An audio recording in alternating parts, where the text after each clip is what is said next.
Namaskar and good morning. Welcome to CEC Gurukul Lectures. I am Dr. Kumar Shantanu from Department of Botany, Deshbandhu College, University of Delhi. We will today get introduced with a group of plant called as Bryophytes. We have seen various general features of Bryophytes, their mode of reproduction. Let us proceed further and understand the classification of Bryophytes. You have already learnt that all the eukaryotic, multicellular, autotrophic and basically terrestrial organisms were placed in the kingdom Plantae by R.H. Whittaker way back in 1969. However, these morphologically simple, evolution-wise significant and ecologically important plants have long challenged taxonomists. A fairly acceptable classification which will be at once reasonably natural and clearly workable has not been easy to meet. Robert Brown in 1864 used the term Bryophyta for the group that comprised algae, fungi, lichens and mosses. Later, algae, fungi and lichens were separated from this group and collectively comprised Thallophyta. An independent rank, Bryophyta, was first proposed by Schimper in 1879. It included liverworts and mosses only. Later, Eichler in 1883 recognized two subgroups, the classes Hepaticae and Massae in Bryophyta. Engler in 1892 subdivided these two classes, that is Hepaticae and Massae, into three orders. According to Engler, the class Hepaticae was subdivided into order Markensialis, Jungomanialis and Anthocerotalis, whereas the class Massae was subdivided into Bryales, Endriales and Sphagnales. A large number of bryologists, however, were of the view that order Anthocerotalis should not be placed within the class Hepaticae. So in 1899, M. A. Howe raised the order Anthocerotales to the status of class Anthocerotae. Many eminent scientists such as D. H. Campbell, G. M. Smith, A. L. Takhtajan supported the division of Bryophyta into three classes. The consensus view thus emerged that the division Bryophyta be divided into three classes.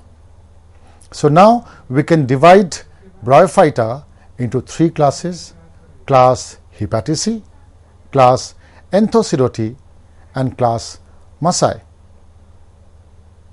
Rothmiller in 1951 suggested that taxon Hepaticae, Anthocerotae and Massae should be named as Hepaticopsida, Anthoceropsida and Bryopsida, and his suggestion have also been recognized by International Code of Botanical Nomenclature, ICBN. In 1957, J. Prosker suggested the name Anthocerotopsida for the class Anthoceropsida. So thus, the division Bryophyta can finally be divided into three classes: class Hepaticopsida, class Anthocerotopsida and class Bryopsida. Class Hepaticopsida are also commonly known as liverworts. Class Anthocerotopsida are commonly known as hornworts, whereas Bryopsida are most commonly known as mosses. Let us understand and discuss the characteristic features of these classes one by one. As far as the characteristics of Hepaticopsida is concerned, they are as follows. The gametophyte in Hepaticopsida is usually dorsiventral. They are either thallose or leafy, and whenever they are leafy, the leaves are always without any midrib. Here in this picture, a representative of Hepaticopsida, a kind of liverwort, has been shown, and a liverwort with leafy thallus has been shown. So, in these leafy liverworts, there is no midrib present. Internally, gametophyte is either simple or differentiated, but photosynthetic cells always contain numerous chloroplasts without pyrenoids. Rhizoids are always unicellular and unbranched. Sex organs develop from the dorsal superficial cells of the thallus. So, we will find the sporophyte rising out of gametophyte from the dorsal superficial cells of the gametophytic phase. The sporophytes are fairly simple. They can be differentiated into foot and capsule, or also maybe into foot, seta and capsule, varying between genus to genus. Inside the capsule, archisporium develops from endothecium. Endothecium is part of the embryo. Archisporium are those cells which later on gives rise to spores by spore mother cells. Inside the capsule, generally elaters are present. Rixia, Markentia, Palea, Sporocarpus, Calobrium, Heplometrium, Ricardia, these are some of the examples of class Hepaticopsida. The characteristics of class Anthocerotopsida varies from Hepaticopsida. Like Hepaticopsida, the plant body is dorsiventral, but they show no internal differentiation. In class Anthocerotopsida, the sex organs are hypodermal, in contrast to Hepaticopsida, where we saw the sex organs were produced on the dorsal surface. The sex organs are embedded inside the gametophyte in Anthocerotopsida. Each cell of the thallus in Anthocerotopsida usually has a single chloroplast.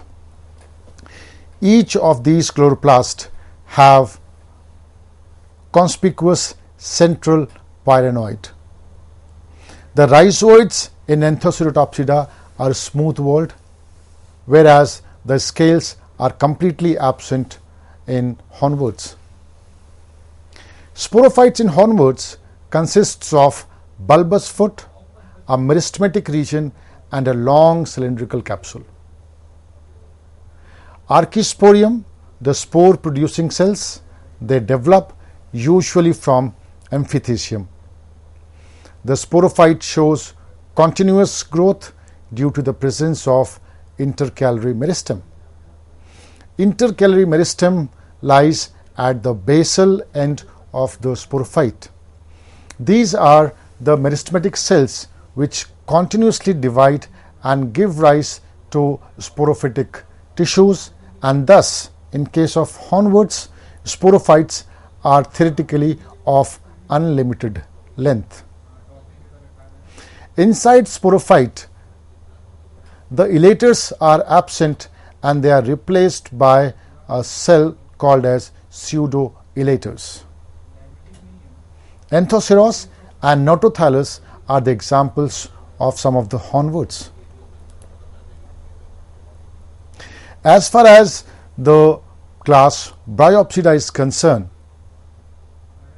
the gametophyte is differentiated into stem-like axis and leaf-like lateral appendages. Here in this diagram, you can see a gametophyte of a member of moss or a member of class Bryopsida. Here, the gametophyte is differentiated into a stem-like axis, but they lack true stem, and also leaf-like lateral appendages, but they do not have true leaves on them. Rhizoids are long, multicellular, branched, and also whenever the rhizoid are multicellular, they are differentiated between each cell with the help of oblique cross walls. The gametophyte has two stages of development in mosses. The first, protonemal stage, represented by multicellular branched filamentous protonema, which is followed by next stage represented by erect leafy gametophytes produced on the protonema. The sex organs are situated at the apex of erect gametophores. Sporophyte is generally differentiated into foot, seta and capsule. Capsule wall consists of many layers of functional and non-functional stomata. Archisporium, the spore-producing cell, develops from endothecium or amphithecium in case of mosses. Mosses often have peristomes in their capsule. These peristomes are teeth-like structures, pointed teeth-like structures, and they help in the dispersal of spores. During the course of dispersal of spore, these peristome teeth open and close by changing atmospheric or surrounding moisture, and thus the spores are gradually released from the capsule. Some of the common examples of moss are Funaria, Bryum, Physcometrium, Polytrichum, Pogonatum, Sphagnum, Andrea, etc. Now let us understand and see the classification of these classes one by one. So let us first move on to the classification of class Hepaticopsida. There are about 330 genera and more than 8,000 species of liverworts that belong to class Hepaticopsida. The class Hepaticopsida can be split into 6 orders. They can be named as Marchantiales, Spherocarpals. Marchantiales are chambered hepatics or chambered liverworts. Marchantia is one of the representative genus of Marchantiales, whereas Spherocarpals are also called as bottle hepatics. Mesgeriales, the multiform thallus hepatics. The representative genus of Mesgeriales is Pelea. The 4th order of class Hepaticopsida is Jungermanniales, also called as scale moss hepatics. Jungermannia is one hepatic genus belonging to order Jungermanniales. The other 2 order of class Hepaticopsida are Tachyales and Calobriales. As far as classification of Anthocerotopsida is concerned, this class has only one order, that is Anthocerotales, and 5 genera: Anthoceros, Phaeoceros, Notothallus, Megaceros, and Dendroceros, and the total number of species are more than 300. As far as classification of Bryopsida is concerned, mosses are represented by more than 700 genera and about 15,000 species which comprise the class Bryopsida. The much prevalent and accepted classification of Bryopsida is the one given by Reimers in Engler's Syllabus de Pflanzen Famine way back in 1954. He suggested the class Massae be divided as follows. He divided the class Massae into various subclasses. The subclass Sphagnidae has one order Sphagniales. The representative genus of Sphagnales is Sphagnum. The subclass Endridae has one single order Endriales, which is represented by the genus Endria. Subclass Bryidae all the more has 12 orders. Archidiales, which has one single family and represented by the genus Archidium. Order Drycraniales, which has 7 families. The order Physidentalis, represented by one family and one genus Physidens. Such orders which are represented by single genus are also termed as monotypic family or monotypic order. The order Potiales also belong to subclass Bryidae. Grimiales with one family, Funerales with 6 families, Stistogales with one family, Tetraphydeales with one family, and Eubryiales with 16 families, Isobryiales with 21 families, Hookeriales with 6 families, and Hypnobryiales with 12 families. As far as Physidentalis is concerned, the representative genus is Physidens. Potialis is represented by Potia. Grimialis is represented by Grimia. Funerales by Funaria genus. Cystostogales by Cystochila. Tetraphydeales by Tetraphis. Eubryiales by Bryum. Isobryiales by Barbella and Isobryum. Hookeriales by Hookeria. Hypnobryiales by Nium. So these are the representative genera of all these 12 orders of subclass Bryidae. The next subclass of the order of the class Bryopsida is Buxbaumidae.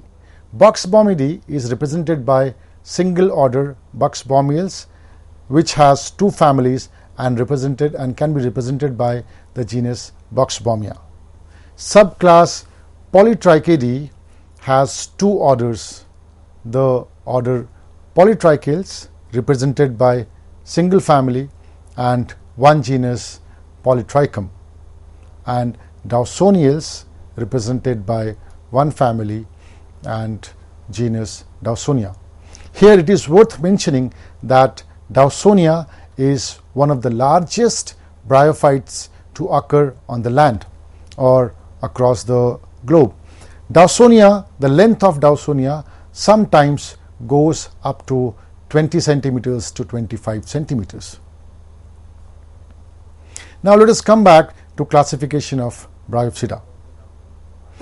Amongst the various systems of classification, the differences are minor between most modern system of classification of mosses, and if there are any, they are limited to rank and terminology. Rarely, with the position or even the existence of a given order, this does not mean that there is a unanimity on the probable course of evolution in the Massae. Generally, 7 evolutionary lines amongst Maasai are recognized.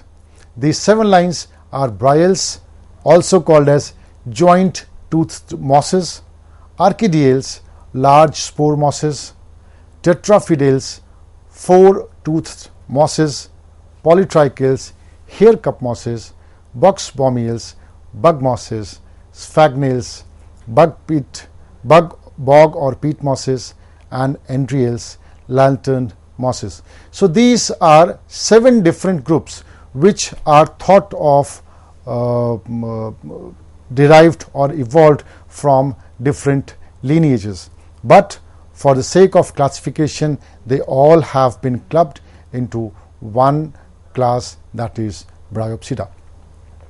Now, after going through the classification of Bryophytes, let us understand how and in what manner the group Bryophytes are useful to us.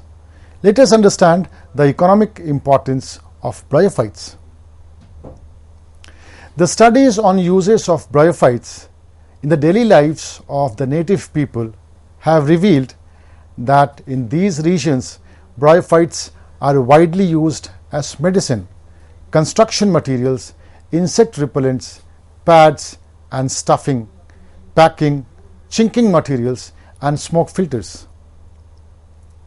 Bryophytes as herbal medicines have been used for so many centuries by native people. Overall, nearly 40 different Bryophyte species have been used as a crude drug by Chinese people.